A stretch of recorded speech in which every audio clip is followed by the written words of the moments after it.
Well, hello kinesiology students, it's Mr. Crane here, and today we're going to be talking about two biomechanical principles. Biomechanical principle number 4, principle of impulse, and biomechanical principle number 5, the principle of force direction. First, we're going to look at impulse. The principle of impulse says the greater the impulse, the greater the resulting momentum.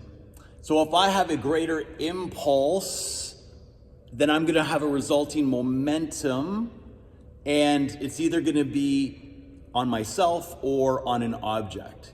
If I increase my impulse, I'm going to have a greater resulting momentum. When we break that down, it looks like a couple of things. What is impulse? Well, impulse is the amount of force I produce on myself or an object over a given amount of time. Impulse equals force times time. When we do an activity, we produce a force either on ourselves or on an object. We've talked about that in the previous two biomechanical principles. Generating all the force that we possibly can is that using all the muscles that we can possibly use and using them in order from largest to smallest. So we produced all the force that we can. But there's another part of impulse, which is the time. So if I do that over a greater amount of time, then I'm gonna have a greater impulse. Now that results on a resulting momentum. So if I was throwing my imaginary baseball here, then I would have a greater momentum on that baseball. Well, what is momentum? Momentum is mass times velocity.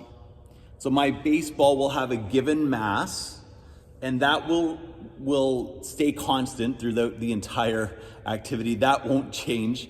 The mass of the object will stay the same. But what changes is the velocity, right? So the momentum is that mass of the object times its velocity. So it's going to come at you, with a greater momentum when you have that greater impulse. And, when you think, well, how come it's not just velocity? Well, that mass makes a difference, right? It's different if you have like a 150-pound linebacker trying to tackle you versus a 220-pound linebacker trying to tackle you. You can feel that momentum, even if they're going at the same velocity. The mass makes a difference.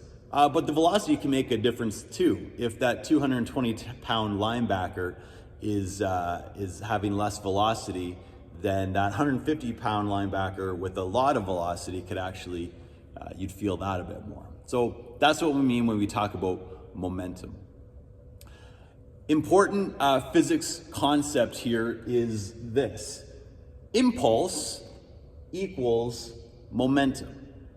So they're going to be the same. So whatever impulse I generate on myself or an object, it's going to result in that equal momentum.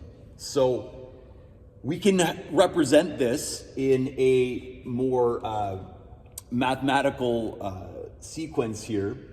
So here's my force times time, and that will equal my mass times my velocity. When we're talking about sport, we really usually want to increase our velocity, right? If I want to be a great pitcher, I want to have the fastest fastball. I want to win the 100-meter dash, I've got to have the fastest time. My velocity makes a big difference here. And my velocity is really a result of my force times my time, and that's going to be divided by my mass. When I rearrange this equation mathematically to solve for velocity, this is what it will look like. Now, what does that have to do with our biomechanics? What does really this have to do with our technique? Because really when we talk about biomechanics, we're really talking about how we can change our technique to improve our performance. So the key to any technique in this equation is really the time. Now, the reason for that here is we've already dealt with the force. So you've generated all the, the muscle mass that you can generate.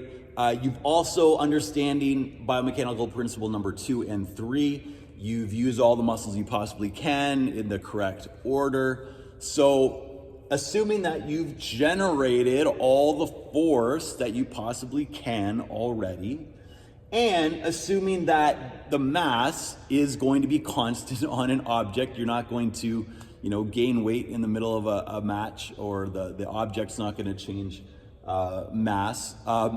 You're going to have the thing that you can change the most now is the time. So the key to our technique in this case is the time.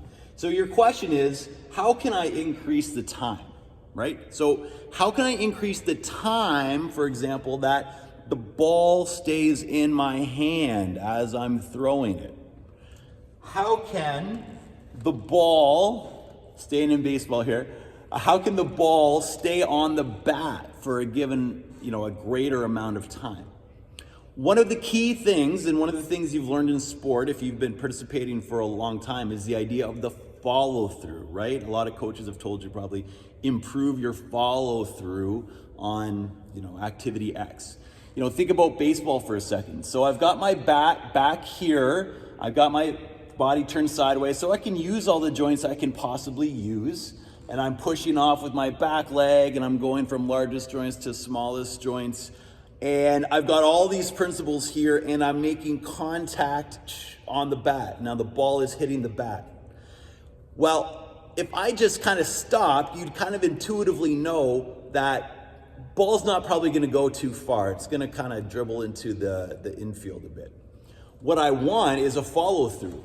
I want to make contact with the ball, but then I'm going to continue my swing all the way through. And what I'm doing essentially is increasing the amount of time the ball stays on the bat. And if I can increase the time that the ball stays on the bat, I'm going to have a greater velocity on the ball. And that, those split seconds, those tiny milliseconds of time the ball stays on the bat could be a difference between an easy out in the infield and a home run. That's the difference in resulting velocity that you can generate when you really change the time. I'd highly encourage you to go and solve those different equations and different problems that I have for you on the VLE, so that you can get a real picture of what happens when you manipulate some of these variables. So time. Another example might be with my racket, with playing tennis. So if I have my tennis racket here, let me put this down for a second. It's the same idea. We have, we're using all the joints we possibly can, and so our force is going to be the same, and I make contact with the ball strings on the racket. So if I just stop here, it's going to be maybe a short volley, but if I want all the velocity on the ball I can generate, well, then I'm going to have a full follow through time that the ball is on the racket.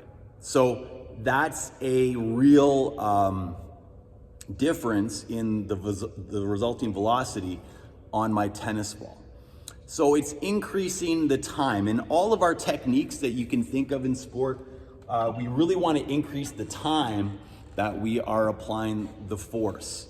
I could also give you examples like speed skating, where we're pushing from the middle of our skate, right in the middle of our body, and we are pushing all the way out to the side. You don't want short, you want long, very long strokes. And speed skating has this extra equipment variable too that increases the time the blade is spent on the ice, which is called the clap skate. So it's got this hinge at the toe, and really what that does is allow the skater to just point their toe to plantar flex and be able to get that extra little time the blade stays on the ice.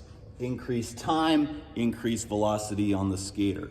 You know, our swimming strokes are the same, time, that long lever, that time that the swimmer is pulling through the water is going to result in a greater velocity. So you can see over and over, you know, insert your sport here, where increasing time really makes a difference in our technique and in the velocity that we can generate on ourselves or on an object. Now, this this principle also applies when we want less force. So sometimes in sport, we want less force on an object. And what do you really mean by that, Mr. Crente? Well, think about receiving. Think about receiving a pass primarily. Well, think about football for a second, but this applies in other passing sports. So if I have a football coming at me, maybe you've had this experience where it's coming at you really quick, you got a great quarterback, and you've got your hands out there, and it kind of hits your hands, and you've got like that stinging hand kind of situation because it smacks against your hand, or you felt it like smack against your chest, and of course it rebounds out. That's not anything we really want. We want a soft receive on a lot of our receptions in sport. So what do we do? Well, think about it.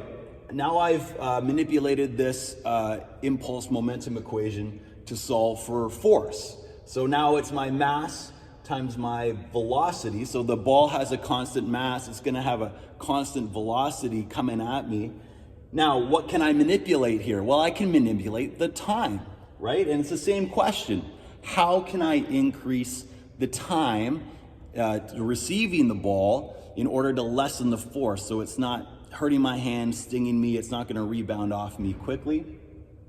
Well, we've probably had this technique where my hand is further away from me and the ball is coming at me and it hits my hand, but as it hits my hand, I'm going to increase the time. I'm going to bring it all the way into my body, and then I'm gonna, hold it to my chest afterwards. So that increase of time of reception of the football is actually going to result, because we're dividing it, not multiplying it, it's gonna increase in less force. So the increase in time here will result in less force on my hands, and that's how we receive a football with less force.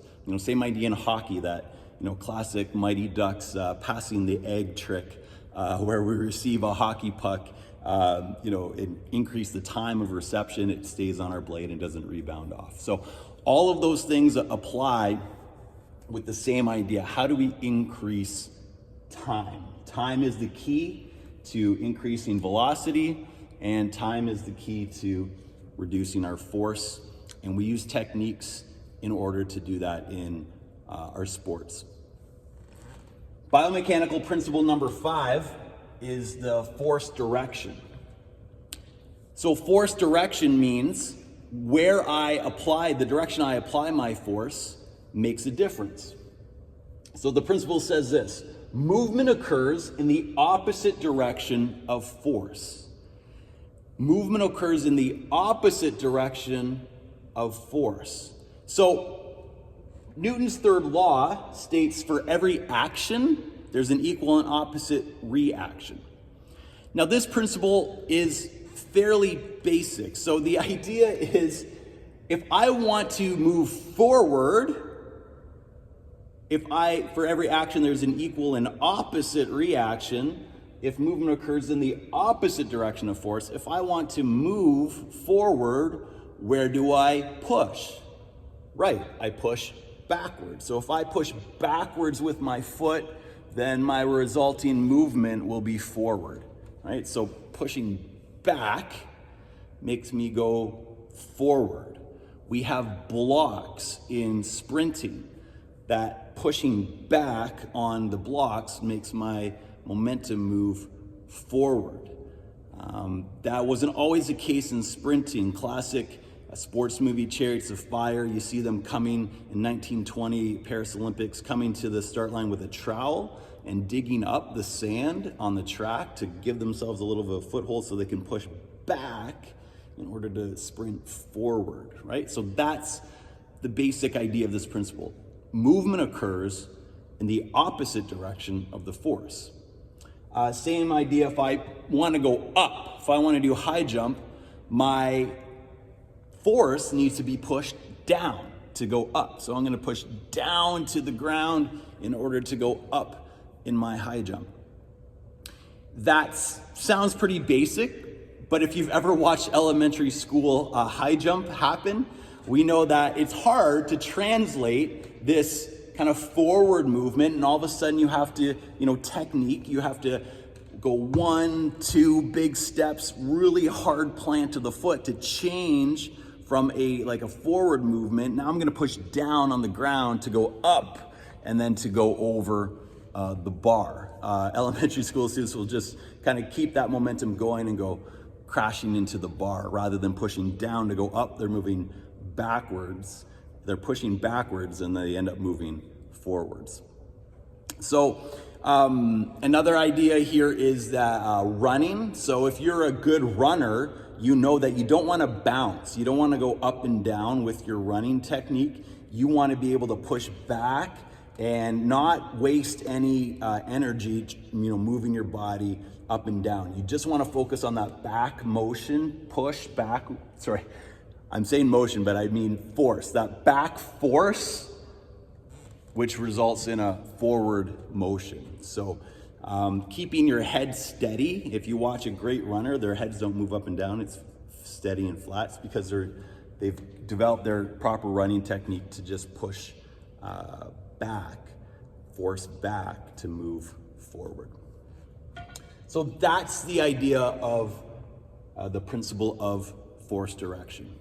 So if you put these two together, it's going to help you in many different ways in sport, and your technique really results in an improved performance when you understand these principles. Thanks.